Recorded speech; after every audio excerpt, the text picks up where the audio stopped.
Selamat pagi anak didik kami semuanya. Kembali kita bertemu untuk pembelajaran matematika. Kali ini kita akan belajar menentukan nilai optimum fungsi objektif dari sistem pertidaksamaan linear. Sebelumnya kita sudah belajar mengenai model matematika. Sekarang kita lanjutkan dengan menentukan nilai optimum fungsi objektifnya. Kalau dikatakan fungsi objektif atau fungsi sasaran, itu adalah suatu fungsi yang akan ditentukan nilai optimum. Nilai optimum maksudnya di sini bisa minimumnya atau maksimumnya dari sebuah fungsi kendala atau sistem pertidaksamaan linear. Kalau untuk menentukan nilai optimum fungsi objektif itu caranya ada dua, bisa dengan menggunakan uji titik pojok, bisa dengan menggunakan garis selidik. Tapi kali ini yang kita pelajari adalah mencari nilai optimum fungsi objektif dengan uji titik pojok. Dan ini adalah cara yang paling sering digunakan dalam menentukan nilai optimum fungsi objektif dari sistem pertidaksamaan linear. Yaitu caranya nanti dengan mensubstitusikan koordinat titik-titik pojok daerah penyelesaian ke dalam fungsi objektif. Nah, langkah-langkah menentukan nilai optimum fungsi objektif dengan uji titik pojok itu adalah sebagai berikut. Yang pertama, tentukan dulu daerah penyelesaian dari sistem pertidaksamaan yang diketahui.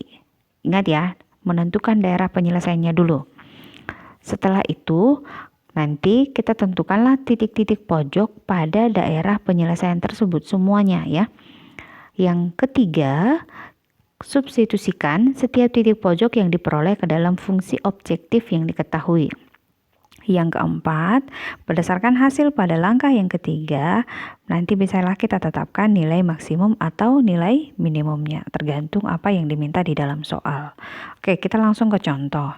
Di sini diminta tentukanlah nilai maksimum dan minimum dari fungsi objektif fx, y untuk 50x tambah 40y.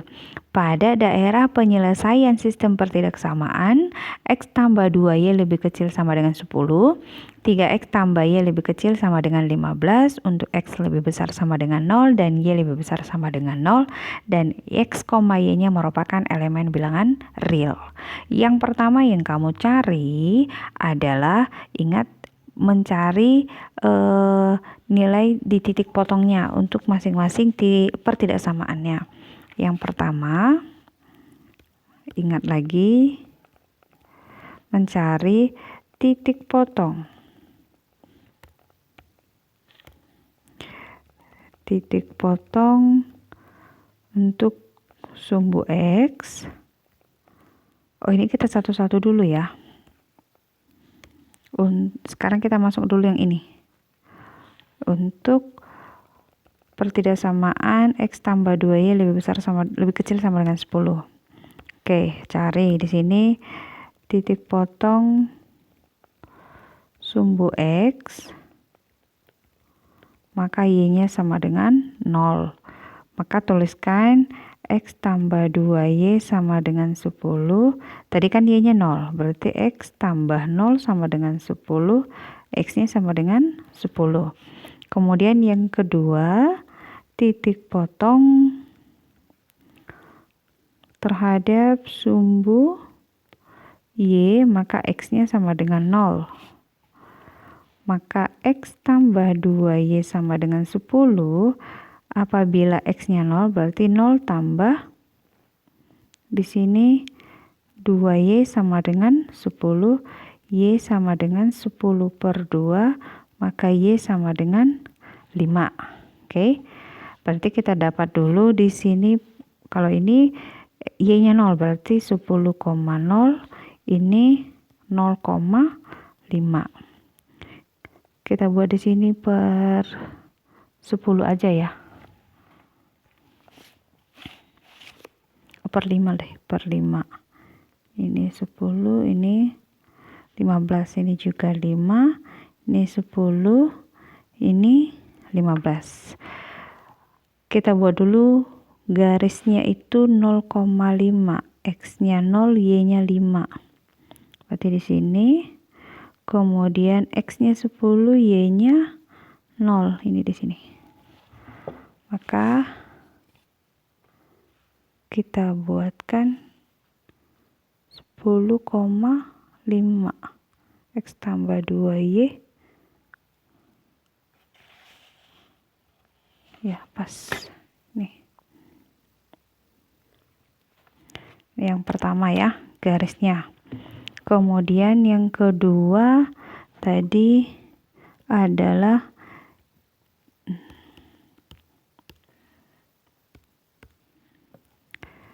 3X tambah Y lebih kecil sama dengan 15. Ini juga kamu cari dulu untuk titik potong terhadap sumbu X-nya, itu Y-nya sama dengan 0. Maka buatkan begini, 3X tambah Y sama dengan 15. Y-nya 0, berarti 3X sama dengan 15, X sama dengan 15 per 3, X sama dengan 5. Berarti ini titiknya adalah 5,0. Kemudian titik potong terhadap sumbu Y. Kalau sumbu Y maka X-nya sama dengan 0. 3X tambah Y sama dengan 15. X-nya 0, berarti 3 kali 0 ya 0 kan? Berarti ini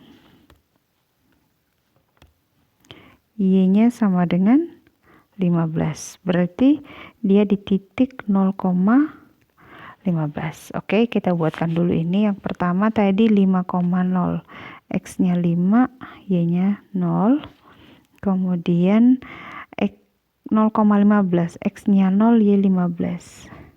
Ini sumbu Y, ini sumbu X kalau masih nggak tahu. Oke, tuliskan begini. Nah, seperti ini kan. Setelah kita dapatkan ini, kita carilah daerah penyelesaiannya. Tadi untuk yang pertama, garis yang pertama, ini garis yang kedua ya. Ini garis yang kedua, ini garis yang pertama. Ini garis yang pertama untuk pertidaksamaan X tambah 2Y lebih kecil sama dengan 10. Lebih kecil. Maka dia arsirannya adalah ke bawah. Nah, ini kan. Kemudian G2. Garis kedua 3X tambah Y-nya lebih kecil sama dengan 15. Ini G2. Lebih kecil berarti ke bawah juga. Ini dia. Ini garisnya kan seperti itu. Nah, setelah itu berarti yang jadi daerah penyelesaiannya mana? Mana yang 2 kali arsir seperti itu untuk garis G1 dan G2. Ini dia. Berarti ini. Ini kan yang 2 kali kena arsir. Nah, kalau sudah seperti ini, kita kan sudah dapat daerah himpunan penyelesaiannya. Setelah itu, kita carilah titik-titiknya. Titik-titik dari daerah himpunan penyelesaiannya. Titik-titiknya itu yang mana? Ini 1. Ini kita buat aja namanya A. Ini A, kemudian ini juga kan termasuk, ini perpotongannya. Ini B, kemudian ini C. Sudah? Ini juga. Ini titik O 0,0 ya. Kalau sudah seperti ini, untuk titik A itu kan sudah jelas. Titik A itu adalah 0,5. Yang C juga jelas 5,0. Sekarang yang B. Yang B ini perpotongannya. Bagaimana mencari titik berapakah yang di B ini gitu. Jadi caranya adalah mengeliminasi dulu antara 2 persamaan untuk X tambah 2Y sama dengan 10, kemudian 3X tambah Y sama dengan 15. Oke, ini bisa kita kalikan dengan 3. Ini kali 1, hasilnya menjadi 3x tambah 6y sama dengan 30.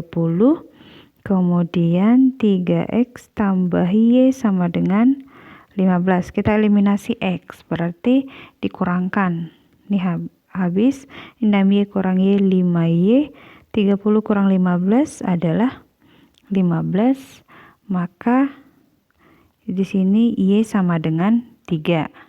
Y-nya sama dengan 3. Inilah kita substitusikan y sama dengan 3 ke x tambah 2y sama dengan 10. Maka hasilnya menjadi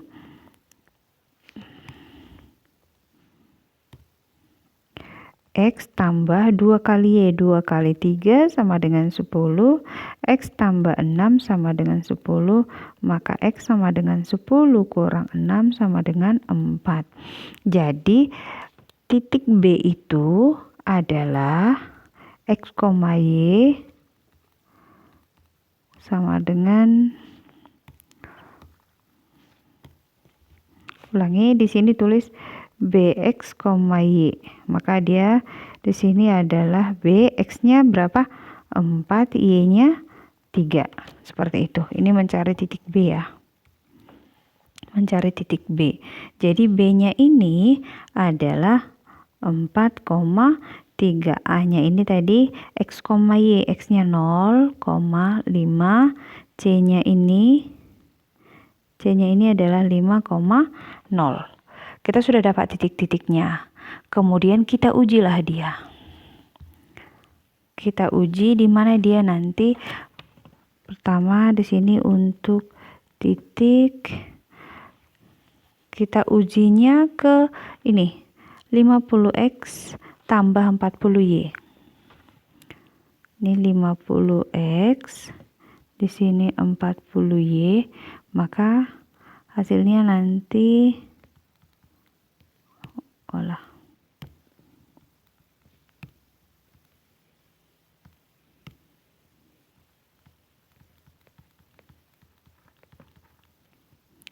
Oke, yang pertama di sini titik O itu tadi 0,0, kemudian titik A-nya tadi 5,0, titik B-nya 4,3, titik C-nya 0,5. Oke, setelah itu kamu masukkan, kalau di sini ini kan x, y, berarti 50x, 50 kali 0, 0. 5 kali 50, 250. 4 kali 50 itu 200. 0 kali 50 itu 0. Kemudian untuk 40y-nya, ini sebagai y. Ini 40 kali 0, 0. 0 kali 40 juga 0. 3 kali 40, 120. 5 kali 40 itu 200.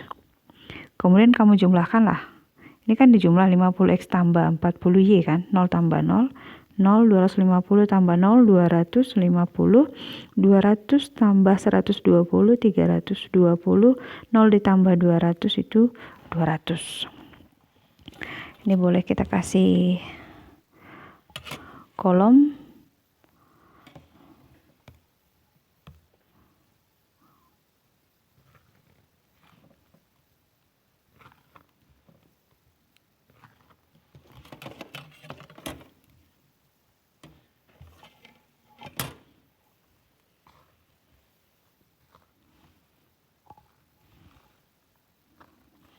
Oke, kita kasih begini ya. Nah, setelah itu dari sini kan bisa kelihatan mana yang paling besar. Kan yang dimintakan tadi nilai maksimum kan. Oh, bentar. Yang diminta nilai maksimum dan minimum. Maksimum dan minimum. Nah, jadi dari sini kan bisa kelihatan. Jadi nilai maksimum adalah 320 untuk x sama dengan 4 dan y sama dengan 3.